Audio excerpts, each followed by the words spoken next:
After the end of World War II, the world was split into two, East and West.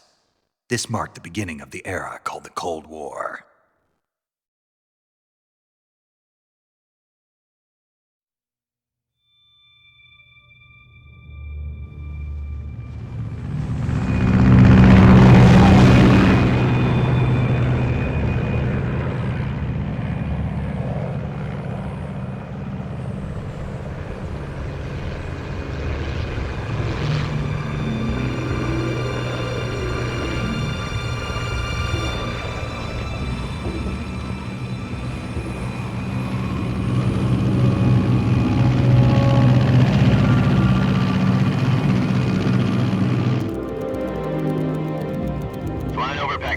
Altitude 30,000 feet.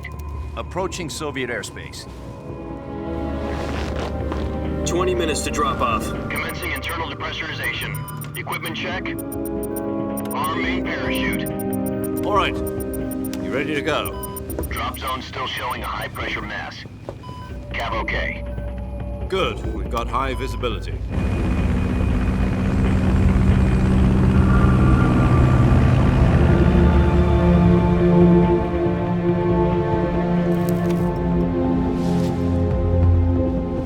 Put out that cigar. Connecting oxygen hose to interior connector. Put on your mask.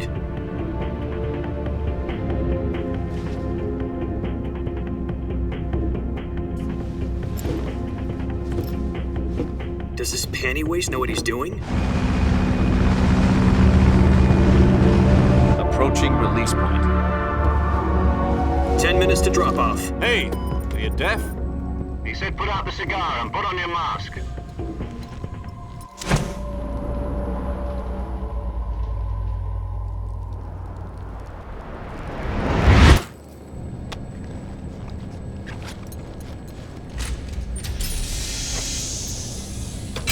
Depressurization complete. Checking oxygen supply. 6 minutes to drop off. Opening rear hatch.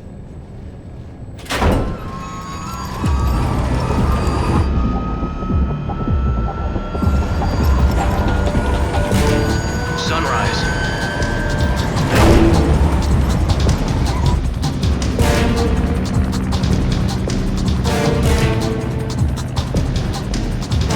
External temperature minus 46 degrees Celsius. 2 minutes to drop off. Stand up. You'll be falling at 130 miles per hour. Try not to get frostbite from the wind chill. 1 minute to drop off. Move to the rear. Activate bailout model. This is one for the history books. The world's first halo jump. 10 seconds to drop off. Stand by. Status okay. All green. Prepare for drop-off. Countdown. 5, 4, 3, 2, 1. Spread your wings And fly. God be with you.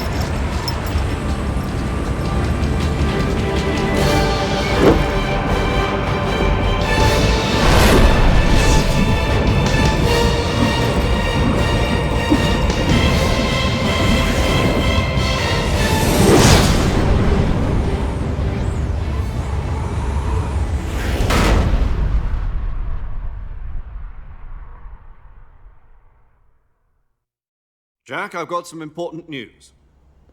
The head of the CIA has finally given us the green light for the Virtuous mission. Virtual mission? No, the Virtuous mission. The future of our Fox unit depends on it. If it succeeds, we'll be officially organized into a unit. Virtuous mission? Sounds like some kind of initiation ritual. You know, don't get cocky. This isn't a training op. Right. So what exactly is this wonderful mission? Well, about 2 years ago, a scientist requested asylum in the West through one of our moles. His name is Nikolai Sokolov. He's head of the OKB 754 Design Bureau, one of the Soviet's top-secret weapon research facilities, and the East's foremost expert on weapons development. Sokolov? Isn't he that famous rocket scientist? The very same. On April the 12th, 1961, the Soviets achieved the first manned spaceflight in history. The Earth was blue, but there was no God. Well spoken.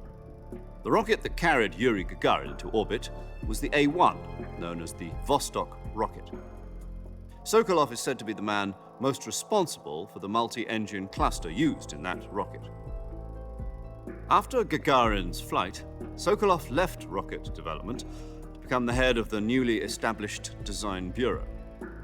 From a lowly technician to head of a design bureau, that's quite a success story, so why do you want to defect? It seems he'd become afraid of his own creations. Afraid? Call it a crisis of conscience. And for that, he left his country and his family behind and went over the fence? Not exactly. One of his conditions was that his family was also to be taken safely to the west. We used a mole to get the family out first and succeeded in sneaking Sokolov over the Berlin Wall shortly afterwards. I was the one who conducted the operation. The security on the eastern side was still full of holes back then. Then what? We got Sokolov over in one piece, but the whole ordeal had left him exhausted, and we checked him into a hospital in West Berlin. It took him 2 weeks and more than 600 miles to get from the research facility in the Soviet Union to Berlin. He was in no condition to say anything coherent. And it was only a week later that we had something much bigger on our hands. The Cuban Missile Crisis. October the 16th, 1962, President Kennedy received word that the Soviets were in the process of deploying intermediate-range ballistic missiles in Cuba. The President demanded that the Soviets dismantle and remove the missiles. At the same time, he announced a naval blockade to prevent further missile shipments from reaching Cuba. But the Soviets didn't back down, instead placing their armed forces on secondary alert. Soviet transport ships carrying missiles continued on course towards Cuba. US and Soviet forces went on alert for an all-out nuclear war. Frantic negotiations were conducted through the UN's Emergency Security Council and unofficial channels to end the hair-trigger standoff. Finally, on October the 28th, the Soviet Union agreed to remove its missiles from Cuba, and so the world avoided a nuclear holocaust. But in order to get the Soviets to pull their missiles out, we had to make a deal. You mean the one where the US agreed to remove its IRBMs from Turkey? No. The Jupiter IRBMs deployed in Turkey were obsolete, and we were going to get rid of them anyway. They had no strategic value whatsoever to either the US or the Russians. The Turkey deal was a ruse, a cover story that was fed to the other intelligence agencies around the world. So what did the Russians really want? Sokolov. They wanted us to return Sokolov. You mean the Soviets pulled out of Cuba just to get their hands on Sokolov? That's right. What the hell was he working on? At the time, we had no idea. We were running out of time. It was either give up Sokolov or risk full-scale nuclear war. In the end, we had no choice. President Kennedy gave in to Khrushchev's demand. The next day, I got Sokolov out of the hospital, handing him over to agents on the eastern side. Sokolov kept on screaming, "Save me," until he disappeared from my sight. Then a month ago, we received some new information from one of our moles. About Sokolov? Yes. He was taken back to the research facility and forced to continue working on the weapon in question under KGB supervision. What's more, it's on the verge of completion. So what kind of weapon is it? Something to do with space rockets? No, missiles. Same technology. I guess you're right. We don't know the details, but it appears to be a new kind of nuclear device. For half a year now, the Soviets have been conducting frequent nuclear tests at Semipalatinsk. Something to do with the weapon, I assume. We're talking about a secret weapon so big that Khrushchev was ready to pull out of Cuba to get it back. Is Sokolov still in the facility? No. According to our intelligence, he's in Selinoyarsk, a place in the mountains about 3 miles to the west that's known as the Virgin Cliffs. The Virgin Cliffs. Nice name for a virtuous mission. They moved him there just recently. Why? Apparently, they're conducting a field test of the weapon, but it's our best chance to get him back. This mission would never have been possible if he was still in the research facility. This is our last chance. Sokolov must have known that too when he contacted us.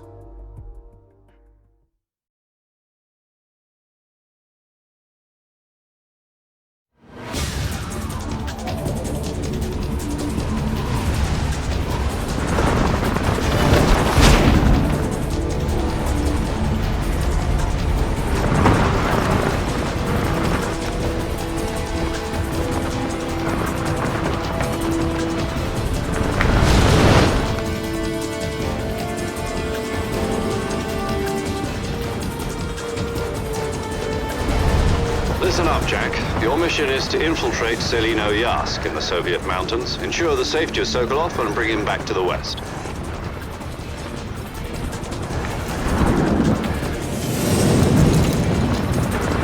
If we don't get Sokolov back before that weapon is complete, we'll be facing a major crisis. The clock is ticking.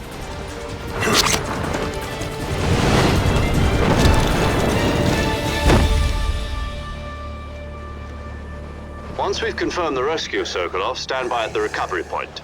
A recovery balloon will be dropped at that point. Helium will be pumped into the balloon to inflate it. The process takes about 20 minutes.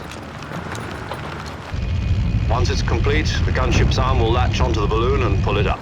The Fulton surface-to-air recovery system. I'm familiar with the theory. Take it easy.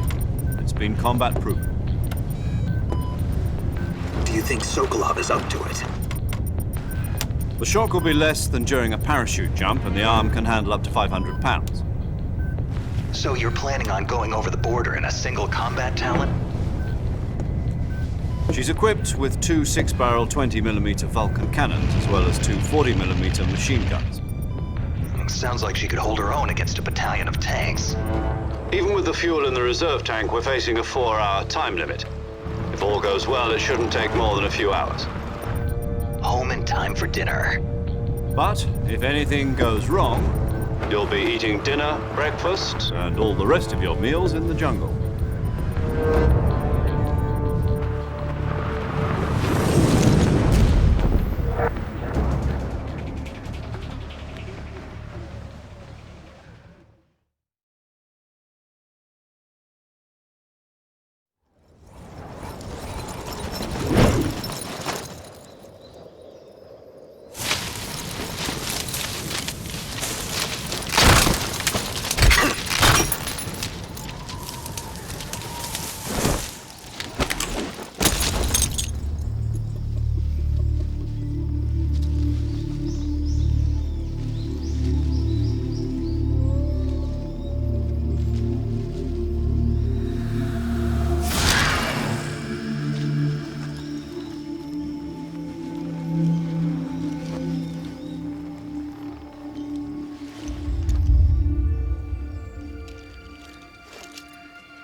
Do you copy?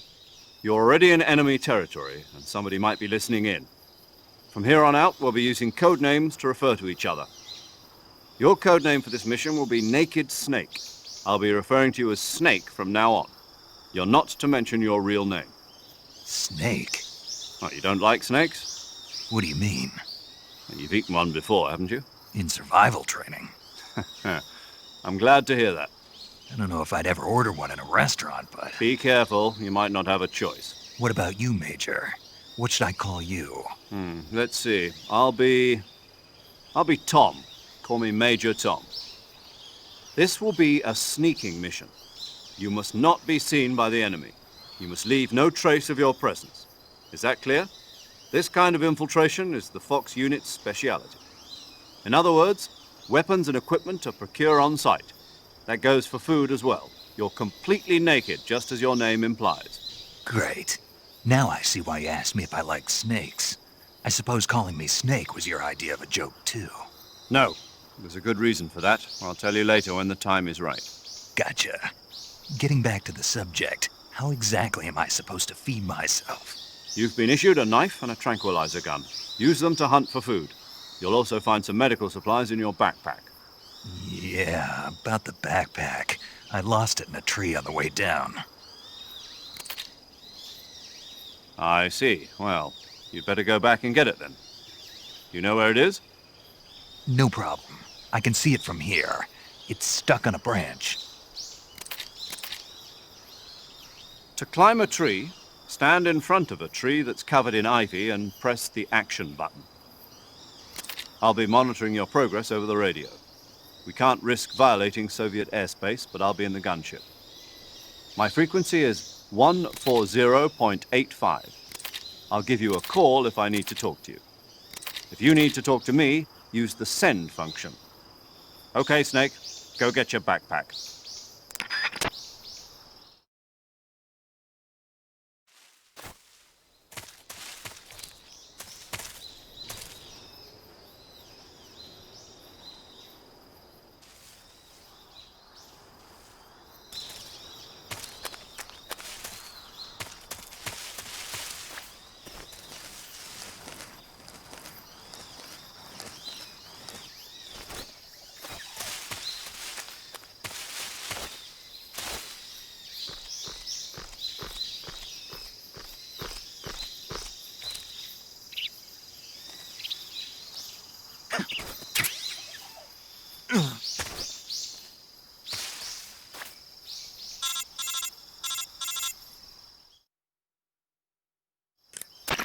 I see you've retrieved your backpack, Snake.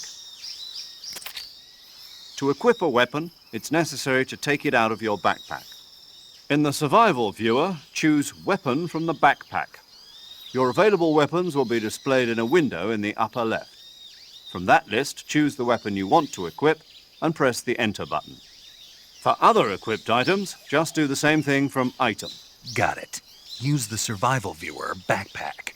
Yep, that's right. Survival is fundamental to this mission.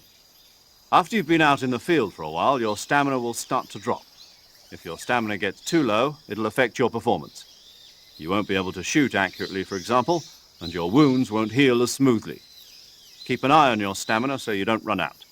To recover lost stamina, you can hunt for local flora and fauna. You can use either your tranquilizer gun or your knife to hunt. My only weapon is a Mark 22 Hush Puppy tranquilizer gun? That's right. It's been fitted with its own suppressor. However, the suppressor will deteriorate every time you fire. Once its durability reaches 0, the noise suppression effect will be gone. So don't get too trigger-happy with it. The suppressor's durability is shown in the icon. Any weapons and equipment beyond what you're carrying now, you'll have to find as you go. I have to find my own weapons and equipment? Whose crazy idea was this anyway?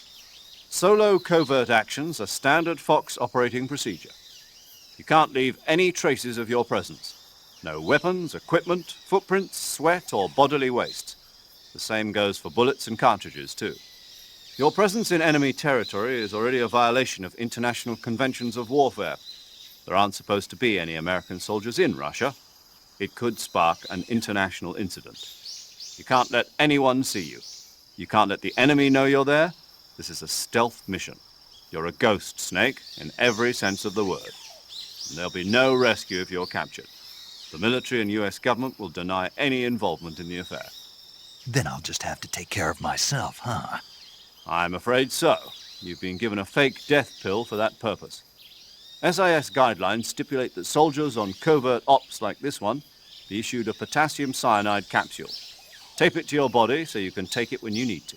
How generous of you. Use it if you're taken prisoner by the enemy. It'll send you into a state of false death for a short time. Fooling them into thinking that I'm really dead. So, how do I come back to life? Just take the revival pill. You mean that thing they put in my tooth before the mission? That's the one. But be careful. If you remain in a state of false death for too long, nothing will be able to bring you back. Remember that. I'll keep it in mind. You said this was a solo mission, right? Right. I guess that means I can't count on any reinforcements. Correct. The mission rests entirely in your hands. A real one-man army. Relax. There's a support team ready to back you up over the radio. Who? I'll introduce them to you. This time, survival is of utmost importance. The first member of the support team will be in charge of monitoring your physical condition, acting as a medic, so to speak, as well as recording your mission data.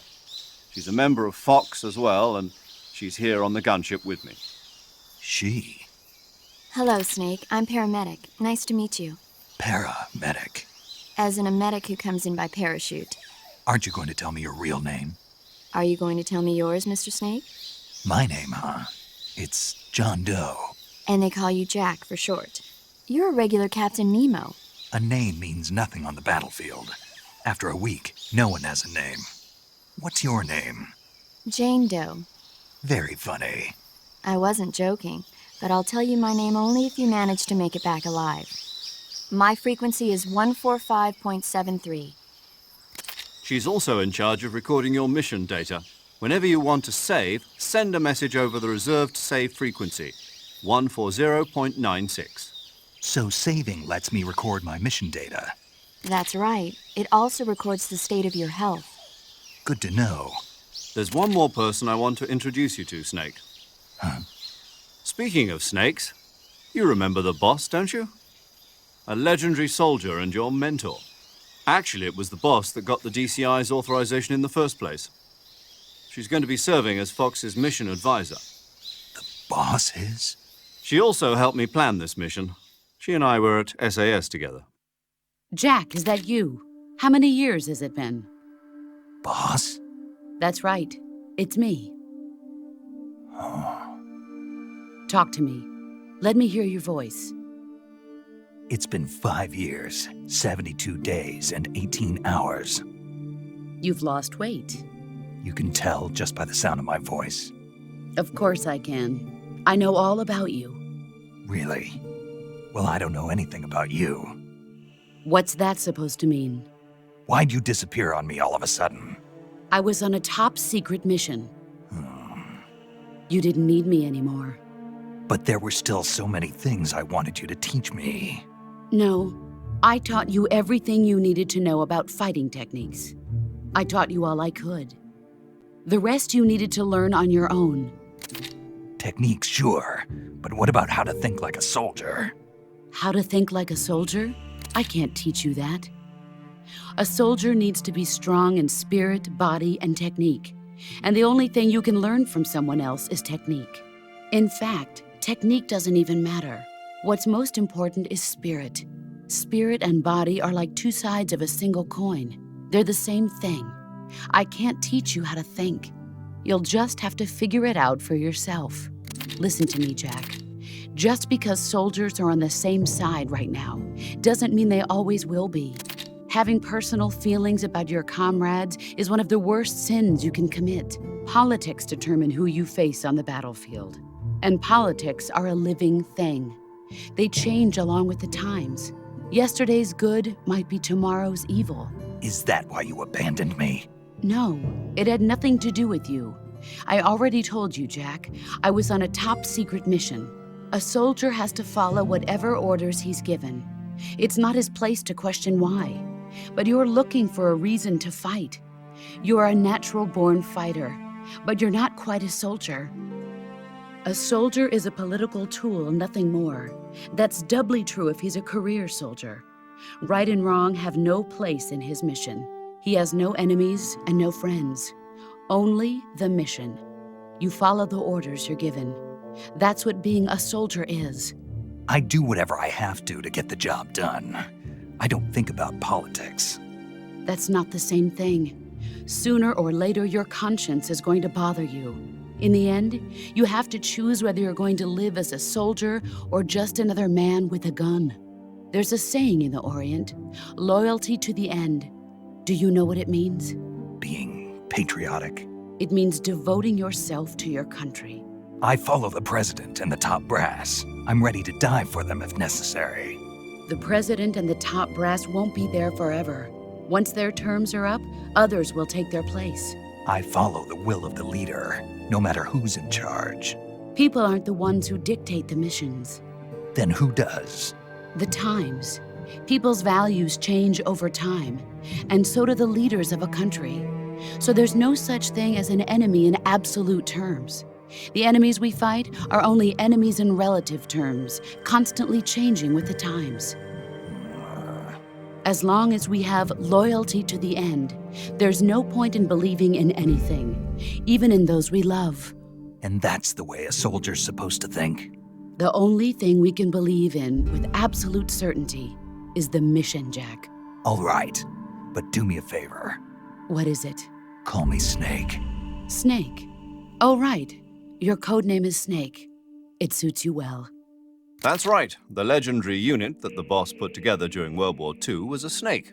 The Cobra unit, a group of heroes that brought the war to an end and saved the world. As long as you've got a legendary hero backing you up, you'll be fine. Isn't that right, Snake? Yeah, I can't think of anyone else I'd rather have with me. Oh, and one more thing, boss. Yes? It's good to hear your voice again. Same here. After all, who knows if either of us will make it out alive? Snake, you are always best at urban warfare and infiltrating buildings. But this is the jungle. Survival is going to be key. Those CQC techniques I taught you are sure to come in handy. CQC? Close quarters combat, huh? I've been in the Green Berets for the past few years. I'm probably pretty rusty. Not to worry. I'll be here to help you remember.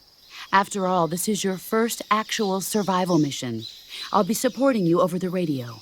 Where are you, boss? Next to the Major? The boss is communicating with us by radio from aboard a Permit-class submarine in the Arctic Ocean. My frequency is 141.80. Call me if you need my advice on battle techniques. Gotcha. Your mission is to retrieve Dr. Sokolov. Dr. Sokolov is being held in an abandoned factory located to the north of your current position. Avoid heavy combat and don't let anyone see you. Don't forget that this is a stealth mission.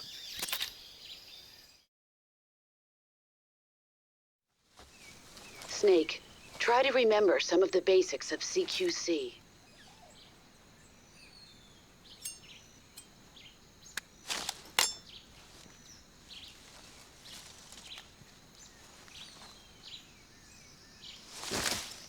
Commencing Virtuous mission now.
I see you've captured a giant anaconda.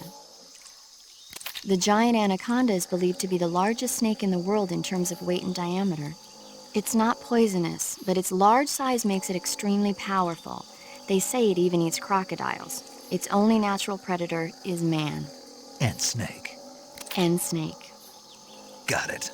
So how does it taste? I knew you were going to ask me that. Glad I didn't disappoint you. So?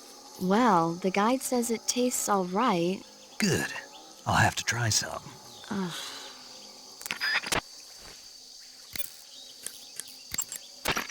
Saving the game, Snake? Hey, Snake, you ever heard of Godzilla, King of Monsters? No, what is it? It's a movie. You haven't seen it? Nope. It's about this monster called Godzilla, who grows to an enormous size in a nuclear test and goes on a rampage in Tokyo. Nuclear test, huh? Then the Marshall Islands must be crawling with giant monsters right about now. It's just make-believe. Maybe that's why my pants have been so tight lately. Snake, it's a movie, not a report out of Los Alamos. I know. So then what happened? Godzilla is immune to all weapons, and humanity has no way to stop the monster. Dr. Shirazawa develops a new type of weapon, but meanwhile, Godzilla is getting closer and closer to Tokyo, obliterating everything in its path. It was originally a Japanese movie, but they made an American version, too. I recommend seeing the original Japanese one if you ever get the chance. It's mostly mindless fun, but it's also got a serious anti-nuke message as well. Where can I see the original? You'll just have to go to Japan. Really? That's too bad. Well, if you wait 40 years, you might be able to see it in America, too. Why's that? 2004 will be Godzilla's 50th birthday. You think they're still going to be making Godzilla movies then? Of course! Everybody loves Godzilla. You sure know a lot about movies. I don't suppose you're the movie-watching type, are you? Not really. Okay, then I'll tell you everything I know. When the going gets tough, movies can save your life. It's always good to be able to look at things from a different perspective when you get in a jam. That's the magic of movies. No kidding. Well, I guess it might at least make a nice distraction. That's the spirit, Snake. Have a little fun.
Major, I've spotted 2 enemy soldiers.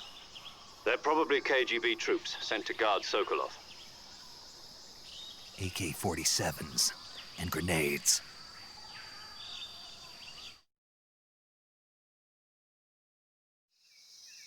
Snake, your presence in Soviet territory is already a violation of international law.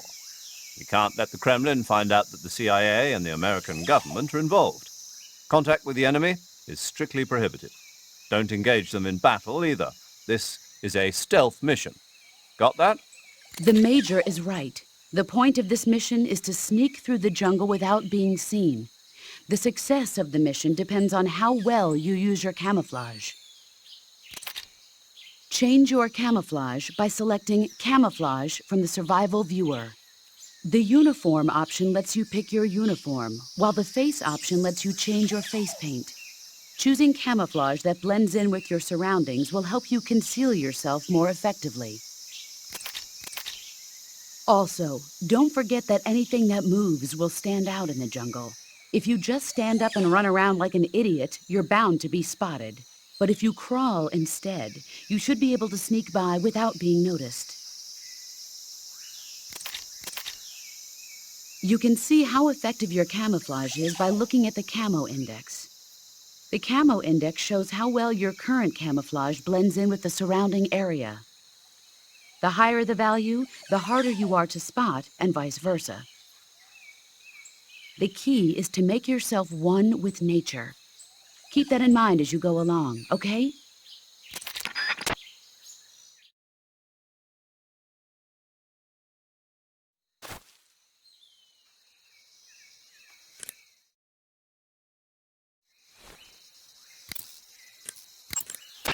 Do you want to save? Snake, do you know the creature from the Black Lagoon? Nope, never heard of it. These scientists are investigating a place deep in the Amazon called the Black Lagoon, and they get picked off one after the other by this fishman thing. And there was this scene when the heroine is going for a swim, and the creature sneaks up on her from underwater. Oh, I thought my heart was going to stop. I mean, of course, the 3D effects in It Came from Outer Space were a lot more intense, but... It wouldn't be referring to you coming from outer space, would it? How rude! Why do you say that? Because no one on Earth could be as charming as you. Fine. I'll just get to the point, Snake. Be careful of what's around you when you're in the water. Just imagining you swimming in those jungle rivers makes me think of you being attacked by a fishman. I appreciate the concern. Fishmen aren't the only things that'll attack you in the water. Really be careful out there. Okay. And don't be attacking any pretty girls going for a swim, either. Are you calling me a fishman? You started it.